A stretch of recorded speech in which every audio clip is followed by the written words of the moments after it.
here we have the graph of the polynomial, and we want to identify the rule of that polynomial. So we want to identify the formula of the polynomial.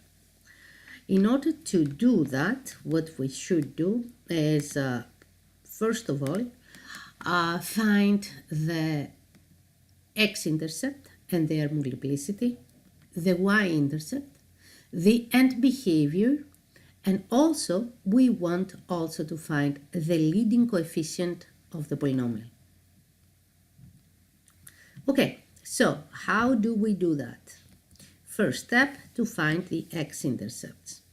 The X-intercepts are going to be the points where the curve crosses the x-axis. So are going to be these points right here.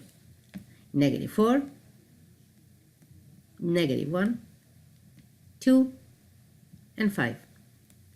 What is the multiplicity of each one of those roots? Well, the multiplicity is going to be determined by how the curve crosses the x-axis at those points. Right here, as we can see, at the -4, the curve just crosses the y-axis. Since it crosses the y-axis only, without any movement, without any creation of parabolas, without any lingering, this means that the multiplicity is 1. The next thing that we want to do is to look at -1. Over here, as we can see, it creates an S. It creates an S like this. When we have points where the crossing creates an S like this one, then we know that the multiplicity is 3. At this point, at the number 2, it creates a parabola. It comes down, it touches, and it goes up again, but it also lingers. At least this is what the graph wants to say. So this means that the multiplicity for that is 4. It goes, it creates a parabola, but it lingers, either up or down parabola. At the last step, it only creates a parabola. It doesn't linger. So this means that the multiplicity is 2. If you add all these numbers, you have 1 plus 3 is 4 plus 4 is 8 plus 2 is 10. This is the degree of your polynomial. The degree of the polynomial is 10. Now, we are going to use those numbers, the X-intercepts, because these are going to be also the zeros of the polynomial, and they can help us create the rule. So, x minus -4 to the first, where 1 is the multiplicity, times x minus -1 to the third, times x minus 2 to the fourth, times x minus 5 to the second. And if we simplify, it gives us x plus 4 times x plus 1 to the third, times x minus 2 to the fourth, times x minus 5 to the second. This is going to be part of the polynomial. We also need to know what is the end behavior of the polynomial in order to know what is the sign in front of the polynomial. And we also know that there must be some coefficient in front of the polynomial that we need to identify. So, the next step is to find the y-intercept. And the y-intercept is going to be right here, is the 0,3. We will need this later in order to find the leading coefficient. The end behavior now. The end behavior of the polynomial is it's coming down and it goes up. That's the end behavior.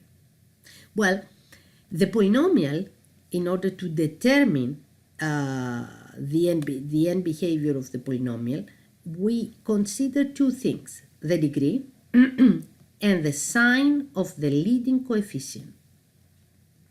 The degree for that is 10. And 10 is an even number.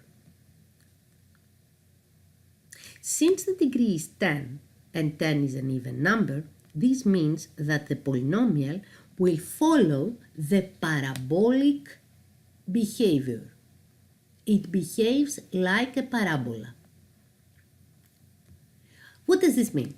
Well, as we know, the parabolas open up when the leading coefficient, the alpha, the a, is positive, and they open down when the a is negative. In this case, as we can see, our curve opens up. It's like a parabola, and it opens up. So this means that the leading coefficient is going to be positive. So we know that we have a plus a up here, but we don't know what the a is still. And this is what we need to identify. That's the only thing that we need to identify in order to find the entire rule. How do we do that? Well, we know the y-intercept. So if the polynomial satisfies, if the point 0,3, that is the y-intercept, satisfies the polynomial, this means that if I plug in 0 at the x, then I can find, the result is going to be the p of 0, that is nothing else than 3. So I have a times 0 plus 4 times 0 plus 1 to the third times 0 minus 2 to the fourth times 0 minus 5 to the second. This is equal to a times 4 times 1 times, since the negative sign is inside an even power, this means that is positive, times 16. And for the same reason, the last number is positive, 25. 4 times 25 is 100. 100 times 16 is 1600. So this is equal to a times 1600. So what I ended up with is that 3 is equal to a times 1600. If I solve this for a, I have that a is nothing else than 3 over 1600. A number that is very close to 0, nevertheless above 0. So the rule of the polynomial in our case is p of x plus 3 over 1600 times x plus 4 times x plus 1 to the third times x minus 2 to the fourth times x minus 5 to the second.